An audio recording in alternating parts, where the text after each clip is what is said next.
গল্প গগন চৌধুরী স্টুডিও, লেখা সত্যজিৎ রায়। সত্যজিৎ রায়ের আরও সত্যজিৎ গল্প 1993 দোসরা মে প্রকাশ হয়।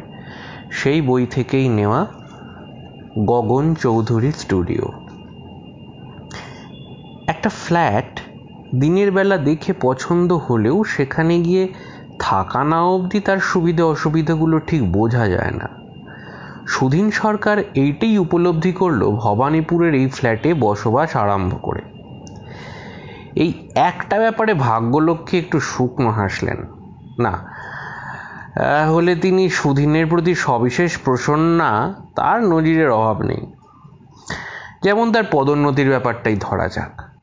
সে এখন অফিসের একটি ডিপার্টমেন্টের হেড। ঠিক এত তাড়াতাড়ি মাথায় পৌঁছানোর কথা নয়, হাজার হোক তার বয়সটা তো বেশি নয়, এই আষাঢ়ে 31 পড়েছে। ডিপার্টমেন্টের কাঁধ অবধি এমনিতেই উঠেছিল সুধীন। মাথায় ছিল নগেন্দ্র কাপুর, যার বয়স 40, যিনি দীর্ঘাঙ্গী, সুপুরুষ, কর্মক্ষম। এই ছাই রঙের সাফারি স্যুট পরে অফিসে ঢুকলে সকলের দৃষ্টি তার দিকে যায়। সেই নগেন্দ্র কাপুর যে অকস্মাৎ টালিগঞ্জের গল্ফের মাঠে হৃদযন্ত্রের ক্রিয়া বন্ধ হয়ে শেষ হয়ে যাবেন, সে কি কেউ স্বপ্নেও ভেবেছিল? এই মৃত্যুর পরে সুধীন দেখল প্রাকৃতিক নিয়মের মতো সে কাপুরের জায়গা অধিকার করে বসেছে। এটা অবশ্য শুধু কপাল জোরে নয়, সুধীন এই পদের উপযুক্ত নয় এই অপবাদও তাকে কেউ দেবে না। তারপরই ফ্ল্যাট। সুধীনের বাপ মা তাকে সংসারী করার জন্য উঠে পড়ে লেগেছেন। সময়টা ভালো, কাজেই সুধীনকে বাধ্য হয়েই সেই অবস্থার জন্য প্রস্তুত হতে হয়েছে। আগে পার্ক সার্কাসে যে ফ্ল্যাটটা ছিল তার পায়রার খোপের মতো দুখানা ঘরে সংসার করা চলে না। তাছাড়া কাছেই ছিল একটা বিয়ে শাদিতে ভাড়া দেওয়ার বাড়ি। অষ্টপ্রহর গ্রামোফোনের রেকর্ডে সানাইয়ের বিকৃত বাঁশফাটা সুরে সুধীনের প্রাণ অতিষ্ঠ হয়ে এসেছিল। দালালের কাছ থেকে খবর পেয়ে সুধীন প্রথম যে ফ্ল্যাটটা দেখতে গেল সেটাই হলো ভবানীপুরের এই ফ্ল্যাট। দোতলার ফ্ল্যাট, 3খানা বেশ বড় ঘর, 2টো বাথরুম, দক্ষিণের বারান্দা, মেঝের মোজাইক, জানলার গ্রিল, ফ্ল্যাটের প্ল্যান সব কিছুতেই সুপরিকল্পনা ও সুরুচির ছাপ। ভাড়া 800। সর্বোপরি বাড়িওয়ালার সঙ্গে কথা বলে তাকে মোটামুটি সজ্জন ব্যক্তি হিসাবেই মনে হয়। সুধীনের দ্বিতীয় আর কোনো ফ্ল্যাট দেখতে হয়নি। 2 সপ্তাহ হলো সে এসেছে এই ফ্ল্যাটে। প্রথম কতদিন অত খেয়াল করেনি, তারপর একদিন মাঝরাতে ঘুম ভেঙে দেখলো তার চোখের বাইরে থেকে বিজলি এসে পড়ছে। বেশ উজ্জ্বল আলো। এত রাত্রে আলো আসে কোত্থেকে? সুধীন বিছানা ছেড়ে বাড়ির বারান্দায় গিয়ে দাঁড়ালো। সারা পাড়া অন্ধকার, কেবল একটা আলো জ্বলছে রাস্তার উল্টো দিকের প্রাচীন অট্টালিকার 3 তলার একটা ঘরে। খোলা জানলার পর্দার উপর দিয়ে শটান এসে বারান্দা পেরিয়ে ঢুকছে সুধীনের ঘরে। শুধু ঘরে নয়, একেবারে সুধীনের বিছানায়। বালিশ উল্টো দিকে ঘুরে শুলেও সে আলো পড়বে সুধীনের মুখে। এ তো বড় জ্বালাতন। ঘর অন্ধকার না হলে কি মানুষ ঘুমায় কিভাবে? অন্তত সুধীন তো সেটা পারে না। এটা কি রোজই হবে নাকি? আরও 1 সপ্তাহ দেখার পর সুধীন বুঝলো এই নিয়মের কোনো ব্যতিক্রম নেই। 12টার কিছু আগে থেকেই আলোটা জ্বলে থাকে ভোর অবধি। অথচ ঘরের দক্ষিণের জানলা বন্ধ করে শোয়ায় সুধীনের আপত্তি কার না হয়? কলকাতায় একটি জিনিসের অনেক দাম, দক্ষিণের জানালা। বিশেষ করে তার সামনে যদি অন্য কোনো বাড়ি না থাকে। সেটাও এই ফ্ল্যাটের এক লোভনীয় দিক। জানলার সামনে রাস্তার ওপরে হলো ওই পুরনো বনেদি বাড়িটার সংলগ্ন বাগান, যেখানে অদূর ভবিষ্যতে নতুন দালাল ওঠার কোনো সম্ভাবনা নেই। বাড়িটা কোনো এককালীন জমিদারের, সেটা বোঝাই যায়। সংস্কার হয়নি বহুদিন, লোকজনও বিশেষ থাকে বলে মনে হয় না। ওই 3 তলার ঘরে ছাড়া। কোনো অজ্ঞাত কারণে ওই ঘরের বাসিন্দা সারা রাত বাতি জ্বালিয়ে রাখেন। 1 তলার ফ্ল্যাটে ফ্যামিলি নিয়ে থাকেন সোমেশ্বর নাগ। সুধীনের মাস 4 আগেই তিনি এসেছেন এই ফ্ল্যাটে। বছর 55 বয়স, বেঙ্গল ক্লাবের মেম্বার। সন্ধ্যাটা তিনি ক্লাবেই কাটান। এক শনিবার বিকালে বাড়ির গেটে তার সঙ্গে দেখা হওয়ায় সুধীন তার সঙ্গে কিঞ্চিৎ বাক্যালাপের লোভ সামলাতে পারল না। আচ্ছা, আমাদের উল্টো দিকের বাড়িটা কাদের বলুন তো? চৌধুরী, কেন, কি ব্যাপার? না, মানে বিশেষ কেউ থাকে টাকে বলে তো মনে হয় না। অথচ 3 তলার একটা ঘরে সারা রাত বাতি জ্বলে, সেটা লক্ষ্য করেছেন? না, তা তো করিনি। আপনাদের ঘরে আসে না আলো? সেটা তো সম্ভব নয়, ওই ছাতের পাঁচিলটার সামনে পড়ে তো, আমরা তো ঘরটাই দেখতে পাই না। খুব বেঁচে গেছেন। আমার তো রাতেই ঘুম হয় না ওই আলোর জন্য। Very strange. শুনেছি তো ওই এত বড় বাড়িতে একটি কি দুটি মাত্র প্রাণী থাকে। মালিক হলেন গগন চৌধুরী, তাকে বড় দেখা টাকা যায় না। আমি তো এসে অবধি দেখিনি, তবে আছেন বলে জানি। বয়স হয়েছে, শুনেছি এককালে ছবি টবি আঁকতেন।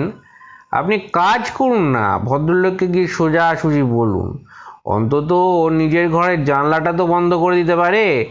এতটুকু কনসিডারেশন হবে না প্রতিবেশীর জন্য? এই কাজটা অবশ্যই করা যায়, যদিও সহজ নয়। অনুরোধ করলেও সেটা গ্রাহ্য হবে এমন কোনো গ্যারান্টি নেই। রাতে কি ঘটনা ঘটে ওই গগন চৌধুরীর ঘরে? সুদিন বুঝতে পারল আলোর জন্য ব্যাঘাতের প্রসঙ্গটা বড় ঠিকই, কিন্তু ওই প্রাচীন অট্টালিকার ঘরে কি ঘটছে সেটা জানার আগ্রহ কম নয়। তার বন্ধু মহিম রেসের মাঠে যাতায়াত করে, তার একটা বড় বাইনোকুলার আছে, সেটা দিয়ে দেখলে কি কিছু জানা যাবে? বাইনোকুলারের দরকার এই জন্যই যে ঘরটা নেহাত কাছে নয়। চৌধুরীদের বাড়িটা ঠিক রাস্তার উপরে নয়, পাঁচিল পেরিয়ে সামান্য খানিকটা জায়গা আছে যেটা বাগানের অংশ। এই দূরত্বের পরেও আরও দূরত্ব আছে, কারণ 3 তলার ঘরটা ছাদের খানিকটা অংশ পেরিয়ে। মহিমের বাইনোকুলারের জানলাটা চলে এলো অনেক কাছে, কিন্তু পর্দার উপর দিয়ে দেয়ালের খানিকটা অংশ ছাড়া বিশেষ কিছুই দেখা গেল না। দেয়ালে টাঙানো তেল রঙে আঁকা দুটো আবক্ষ প্রতিকৃতির খানিকটা করে অংশ দেখা গেল, দেখা যাচ্ছে সিলিংয়ের ওই আলোতে। তাহলে কি শিল্পীর ঘর? এটাই কি ছিল ভদ্রলোকের স্টুডিও? কিন্তু সেখানে তো কোনো মানুষ নেই। হ্যাঁ, আছে। এইমাত্র জানলায় পর্দার ছায়া ফেলে এক মূর্তি ডান থেকে বাঁ দিকে চলে গেল, কিন্তু ছায়া থেকে মানুষটাকে চেনা গেল না। পর্দায় আলোটা পড়াতে তার স্বচ্ছতাও অনেকটা কমে এসেছে। প্রায় 15 মিনিট দেখার পর সুধীনের ক্লান্তি এলো। যেটুকু ঘুমের সম্ভাবনা তাও কি সে নষ্ট করবে এই ছেলে মানুষই করে? বাইনোকুলারটা টেবিলের ওপর রেখে সুধীন শুয়ে পড়ল। সে মনে মনে স্থির করে নিয়েছে কি করা দরকার। সোজা গিয়ে গগন চৌধুরীর সঙ্গে দেখা করতে হবে, তাকে বলতে হবে তার ঘরের উত্তর দিকের জানলাটা বন্ধ রাখতে। এতে কাজ হলে হবে, না হলে সুধীনের এই অবস্থার সঙ্গে মানিয়ে নিতে হবে। তা গগন চৌধুরী লোকটা কীরকম সেটা জানা থাকলে ভালো হতো। প্রতিবেশীর কাছ থেকে অভদ্র অপমানসূচক ব্যবহারটা হজম করা খুব কঠিন, তা তিনি যতই প্রবীণ হন না কেন। কিন্তু এক্ষেত্রে ঝুঁকিটা নেওয়া ছাড়া কোনো গতি নেই। গেটটা খোলা, তো দারোয়ান নেই দেখেই সুধীনের একটু অবাক লাগলো। কিন্তু প্রথম বাধা এত সহজে অতিক্রম করতে পারা যায় একটু নিশ্চিন্ত হলো। সেই রাত্রেই যাওয়া স্থির করেছে, কারণ ভদ্রলোক দেখতে চাইলে তাকে দেখিয়ে দিতে পারবে আলোটা কিভাবে পড়ে। ভবানীপুরের ভদ্রপাড়া শীতকালের রাত 11টার মধ্যে নিস্তব্ধ হয়ে গেছে। গতকাল পূর্ণিমা ছিল। চৌধুরী বাড়ির আগাছায় পরিপূর্ণ বাগানের ওপর জ্যোৎস্নার আলোতে স্পষ্ট দেখা যাচ্ছে। শ্বেতপাথরের নারী মূর্তি ডাইনে ফেলে সুধীন এগিয়ে গেল নোনাধারা গাড়ি বারান্দার দিকে। এখনো 3 তলার ঘরে আলো জ্বলেনি। কপাল ভালো হলে গগন চৌধুরীকে হয়তো নিচেই পাওয়া যেতে পারে। সদর দরজায় কড়া নাড়তেই কয়েক সেকেন্ডের মধ্যে এক ভৃত্যস্থানীয় পৌর দরজা খুলে প্রশ্ন করল, কাকে চাই? চৌধুরী মশাই, গগন চৌধুরী। তিনি কি শুয়ে পড়েছেন? না। তার সঙ্গে কি একবার দেখা করা যায়? আমার নাম সুদিন সরকার, আমি থাকি ওই সামনের বাড়িতে, একটা বিশেষ কাজে এসেছি। চাকর ভিতরে গিয়ে আবার মিনিট খানেকের মধ্যেই ফিরে এলো। আপনি আসুন। সব ব্যাপারটাই যে সহজে হয়ে যাচ্ছে তো ভারী আশ্চর্য। ভিতরে ঢুকে ল্যান্ডিং পেরিয়ে বৈঠকখানায় গিয়ে ঢুকলো সুদিন। বসুন। জানলা দিয়ে একটা ফালি চাঁদের আলো এসে পড়েছে সোফার ওপর, তাই সুদিন সেটা দেখতে পেয়ে এগিয়ে গিয়ে বসলো। চাকর বাতি জ্বালিয়ে দিয়ে চলে গেল না কেন? এখন তো পাড়ায় লোডশেডিং নেই। এবারে ঘরের চারিদিকে চোখ ঘোরাতেই সুদিনের হৃৎস্পন্দন হঠাৎ দেখতে দেখতে দ্বিগুণ হয়ে গেল। সে কি ঘরভর্তি লোকের মধ্যে যে পড়লো নাকি? তাকে ঘিরে কারা যেন চেয়ে রয়েছে। ঘরের প্রায়ন্তিকার দৃষ্টি আরেকটু অভ্যস্ত হতে সুদিন বুঝতে পারল যারা চেয়ে রয়েছে তারা মানুষ নয়, মুখোশ। প্রত্যেকটি মুখোশের চাহনি যেন তারই দিকে ঘোরানো। এসব মুখোশ যে এদেশের নয় সেটাও বুঝেছে সুদিন। দেখে মনে হয় অধিকাংশই আফ্রিকার, কিছু দক্ষিণ আমেরিকারও হতে পারে। সুদিন এককালে ভালো ছবি আঁকতো, বাপের আপত্তি না থাকলেও হয়তো সেটাকেই সে পেশা করত। হাতের নানা রকম কাজ সম্বন্ধে তার এখনো যথেষ্ট কৌতূহল আছে। সুদিন মনে মনে নিজের সাহসের তারিফ না করে পারল না। অন্ধকার ঘরে মুখোশ পরিবৃতে ভৌতিক পরিবেশের অনেকেরই দাঁত কপাটি লেগে যেত। ঘরে যে কখন লোক প্রবেশ করেছে তা সুদিন টের পায়নি। গম্ভীর কণ্ঠস্বরে প্রশ্ন শুনে চমকে পাশ ফিরে সোফায় বসা মানুষটাকে সে দেখতে পেল। এত রাত্রে? সুদিন হাত দুটোকে প্রায় যন্ত্রের মতো সামনে তুলে নমস্কার করে কথা বলতে গিয়েও পারল না। ইনি যে অভিজাত পরিবারের সন্তান তাতে কোনো সন্দেহ নেই। পরনে দোরখা শালি তার পরিচয় দিয়েছে, কিন্তু গায়ের রং এমন পাংশুটে রক্তহীন ভাব আর চোখের চাহনিতে এমন অস্বাভাবিক তীক্ষ্ণতা সুদিন কখনো দেখেনি। এমন ব্যক্তিকে প্রথম দর্শনেই কারোর মুখ দিয়ে চট করে কথা বেরোবে না। ভদ্রলোক নিষ্পলক দৃষ্টিতে সুদিনের দিকে চেয়ে আছেন। প্রায় 1 মিনিট লাগলো সুদিনের নিজেকে সামলে নিতে। তারপর সে মুখ খুলল। আমি মানে একটা অভিযোগ জানাতে এসেছি। কিছু মনে করবেন না। আপনি গগন চৌধুরী তো? ভদ্রলোক একবার শুধু মাথাটা নাড়িয়ে জানিয়ে দিলেন তিনি সেই ব্যক্তি। প্রশস্ত ললাটের 3 দিক ঘিরে সিংহের কেশরের মতো আধপাকা চুল থেকে মনে হয় বয়স 65-র কম নয়। সুদিন বলে চলল, আমার নাম সুধীন্দ্রনাথ সরকার। আমি সামনের বাড়ির দোতলার ফ্ল্যাটে থাকি। আসলে হয়েছে কি, আপনার ওই 3 তলার ঘরে বাতিটা সারা রাত জ্বলে বলে বড্ড অসুবিধা হয়। আলোটা সোজা আমার মুখের ওপর এসে পড়ে। যদি আপনার জানলাটা বন্ধ করতে পারতেন, নইলে ঘুমের বড় ব্যাঘাত হয়। সারাদিন অফিস করে রাত্রিরে ঘুমোতে না পারলে। ভদ্রলোক এখন এক দৃষ্টে চেয়ে আছেন সুদিনের দিকে। এই ঘরে কি কোনো আলোই জ্বলে না নাকি? অগত্যা সুদিনই আবার মুখ খুলল। ব্যাপারটা একটু পরিষ্কার করা দরকার। আমি যদি জানলা বন্ধ করি তাহলে আলো আসবে না ঠিকই, কিন্তু ওই দক্ষিণের জানলা তো, তাই। আপনার জানলা বন্ধ করতে হবে না। আগে আমিই করব। হঠাৎ যেন একটা বিরাট ভার নেমে গেল সুদিনের বুক থেকে। ও, তাহলে তো কথাই নেই। অনেক ধন্যবাদ। আপনি উঠছেন? সুদিন ওঠার উদ্যোগ করছিল ঠিকই, কিন্তু এই প্রশ্নে একটু অবাক হয়ে আবার বসে পড়ল। রাত হলো তো, আপনিও নিশ্চয়ই শুতে যাবেন। আমি রাতে ঘুমাই না।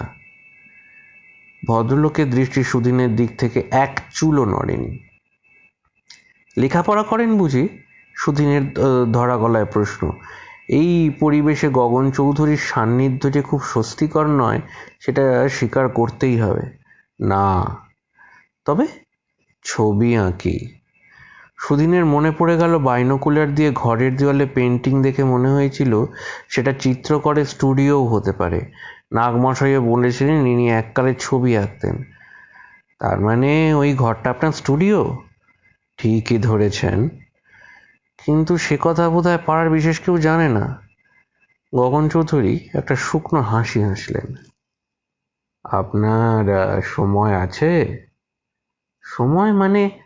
তাহলে কতগুলো কথা বলি, অনেক দিনের জমে থাকা কথা, কাউকে বলার সুযোগ হয়নি কখনো। সুদিন অনুভব করলো ভদ্রলোকের অনুরোধ অগ্রাহ্য করার ক্ষমতা তার নেই। বলুন। পাড়ার লোকেরা জানে না কারণ জানার আগ্রহ নেই। একটা লোক সারা জীবন শিল্প চর্চা করে গেল, কিন্তু সেই সম্বন্ধে কারোর কোনো কৌতূহলই নেই। এককালে যখন এক্সিবিশন করেছি তখন কেউ কেউ এসে দেখেছে, অল্প বিস্তর সুখ্যাতিও করেছে, কিন্তু যখন হাওয়া বদলাতে শুরু করলো, মানুষের যে ছবি রক্ত মাংসের মানুষ বলে চেনা যায় তার কদর আর রইল না। তখন থেকে আমি গুটিয়ে নিয়েছি নিজেকে। নতুনের ঝান্ডা উড়িয়ে চলতে আমি শিখিনি। মনে মনে দা ভিঞ্চিকে গুরু বলে মেনেছিলাম। এখনো তিনিই আমার গুরু।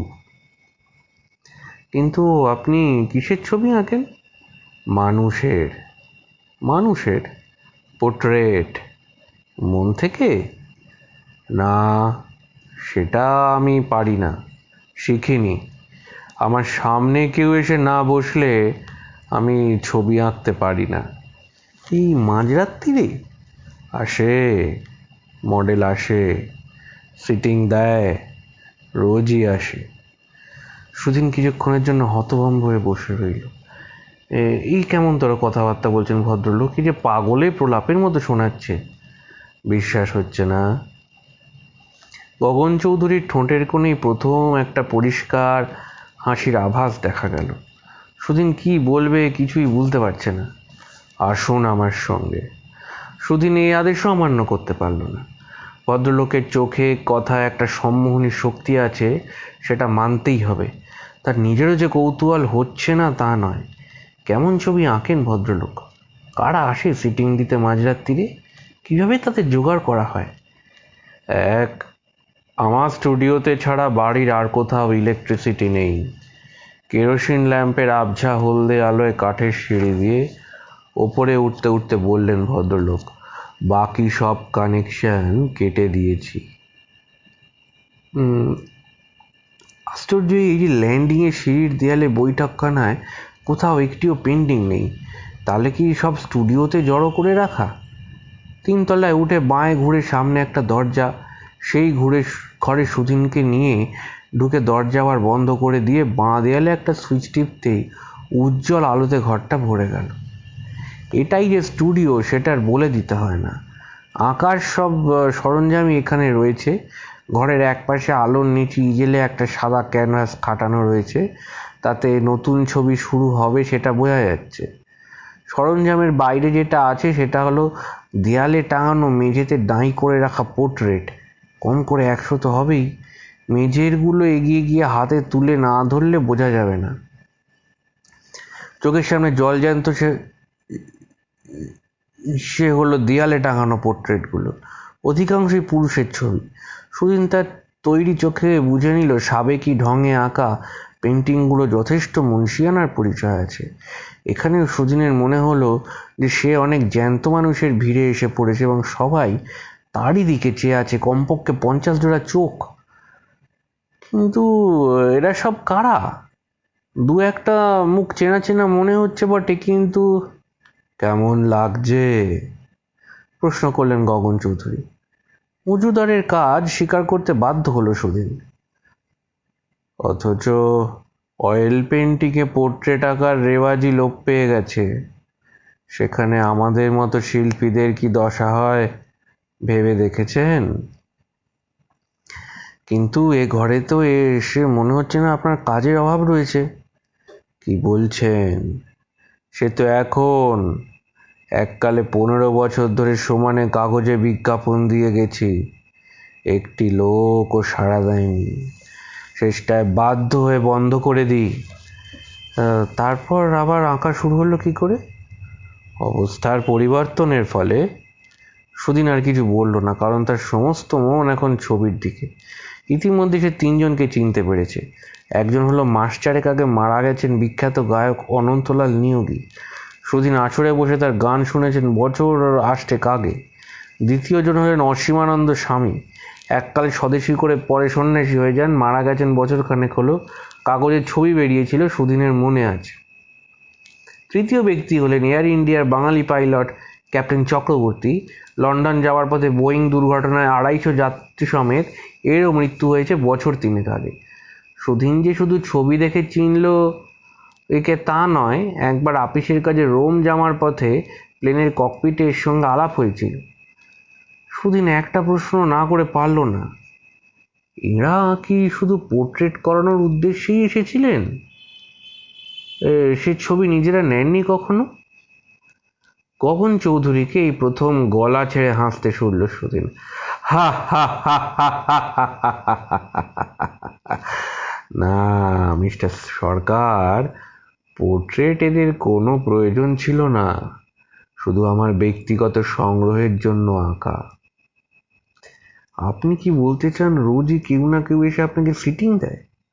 সেটা আর একটুক্ষণ থাকলেই দেখতে পাবেন। আজও লোক আসবে। সুদিনের মাথাটা ক্রমে গুলিয়ে যাচ্ছে। কিন্তু এদের সঙ্গে যোগাযোগটা হয় কিভাবে? দাঁড়ান, আমি বুঝিয়ে দিচ্ছি। আমার সিস্টেমটা একটু আলাদা। তার থেকে একটা বেশ বড় খাতা নামিয়ে সুদিনের দিকে এগিয়ে নিয়ে গেলেন গগন চৌধুরী। এটা খুলে দেখুন তো, এতে কি আছে। আলোর তলায় গিয়ে খাতাটা খুলল সুদিন। খাতার পাতার ওপর আঠা দিয়ে সাঁটা রয়েছে খবরের কাগজের পৃষ্ঠা থেকে কাটা মৃত্যু সংবাদ। অনেকগুলো খবরের সঙ্গে ছবিও রয়েছে। সুদিন দেখলো যে কিছু কাটিংয়ের পাশে পেন্সিল দিয়ে চিকে দেয়া রয়েছে। পেন্সিলের দাগ হলে বুঝবেন তাদের ছবি আঁকা হয়ে গেছে, বললেন গগন চৌধুরী। কিন্তু যোগাযোগটা করেন কি করে সেটা তো। গগন চৌধুরী সুদিনের হাত থেকে খাতাটা নিয়ে সেটাকে তাকে রেখে দিলেন। তারপর ঘুরিয়ে এগিয়ে এসে বললেন, ওটা সকলে পারে না, আমি পারি। এটা চিঠি বা টেলিফোনের কম্য নয়। এরা যেখানে আছেন সেখানে তো আর টেলিফোন বা ডাকবিলির ব্যবস্থা নেই। এদের জন্য অন্য উপায়ের প্রয়োজন হয়। সুদিনের হাত পা ঠান্ডা, গলা শুকিয়ে কাঠ। তবে একটা প্রশ্ন না করলেই নয়। আপনি কি বলতে চান এইসব লোকের পোর্ট্রেট করা হয়েছে এদের মৃত্যুর পর? মৃত্যুর আগে কি করে খবর পাবো সুদিনবাবু? আমি কলকাতার কটা লোককে চিনি। মৃত্যু না হলে তো তারা আর তাদের গণ্ডির বাইরে বেরোতে পারবেন না। একমাত্র মৃত ব্যক্তি তো সম্পূর্ণ মুক্ত, সম্পূর্ণ স্বাধীন সুদিনবাবু। তাদের হাতে সময়েরও অভাব নেই, ধৈর্যেরও অভাব নেই। ছবি যতক্ষণ না নিখুঁত ততক্ষণ ঠায় বসে থাকবেন ওই চেয়ারে।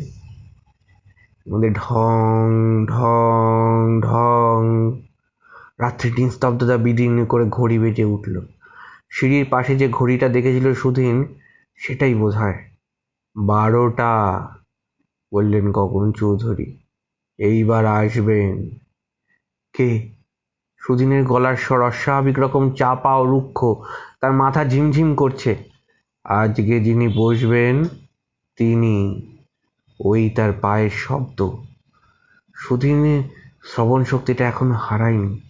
তাই স্পষ্ট শুনতে পেল বাইরের নিচ থেকে জুতের শব্দ। এসে দেখুন। গগন চৌধুরী এগিয়ে গেছেন পাশের একটা জানলার দিকে। আমার কথা বিশ্বাস না হয় এসে দেখুন। এও কি সেই সন্মোহনী শক্তি? যন্ত্রচালিতের মতো এগিয়ে গিয়ে সুদিন গগন চৌধুরীর পাশে দাঁড়িয়ে নিচের দিকে দৃষ্টি দিল। তারপর তার অজান্তেই একটা আর্তস্বর বেরিল তার গলা দিয়ে। একে যে চিনি! সেই দীপ্ত মিলিটারি ভঙ্গি, সেই দীর্ঘ গড়ন, সেই ছাই রঙের সাফারি স্যুট। ইনি ছিলেন সুদিনের বস, নগেন্দ্র কাপুর। সুদিনের মাথা ঘুরছে। ডাল সামলানোর জন্য ইজেলকে জাপটে ধরে ফেলল।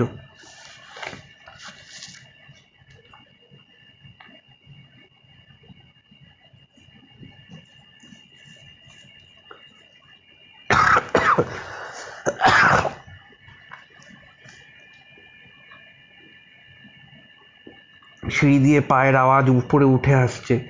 কাঠের সিঁড়িতে জুতোর ক্রমবর্ধমান শব্দে সমস্ত বাড়ি গম গম করছে। এবার আওয়াজ থামল। নৈশব্দের মধ্যে গগন চৌধুরী মুখ খুললেন আবার।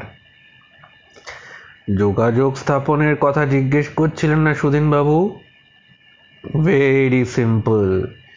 এইভাবে হাতছানি দিলেই চলে আসে। সুদিন বিস্ফারিত চোখে দেখল দোরখা শালের ভিতর থেকে গগন চৌধুরীর ডান হাতটা বেরিয়ে সামনে প্রসারিত। সে হাতে মাংস চামড়া কিছু নেই, খালি হাড়। যে হাতে ডাকা সে হাতেই আঁকা। সংজ্ঞা হারাবার মুহূর্তে সুদিন শুনল স্টুডিওর বন্ধ দরজার বাইরে থেকে টোকা পড়ছে।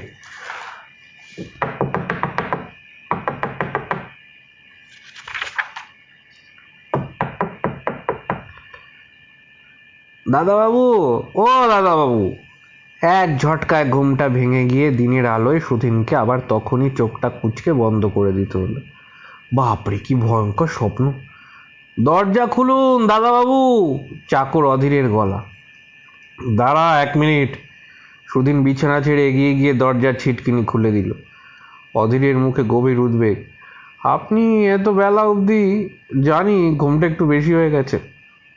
এত হই হল্লা বাড়ির সামনে, কিছুই টের পেলেন না? হই হল্লা? চৌধুরী বাড়ির বড়বাবু যে মারা গেলেন কাল রাত্রিরে, গগনবাবু, 84 বছর বয়স হয়েছিল। ভুগছিলেন তো অনেক দিন। ঘরে বাতি জ্বালা থাকতো, রাত্রিরে দেখেননি? তুই জানতিস ওর অসুখ? জানবো না? ওর চাকর ভগীরথ, তার সঙ্গে তো রোজ দেখা হয়, রোজ। বোঝো।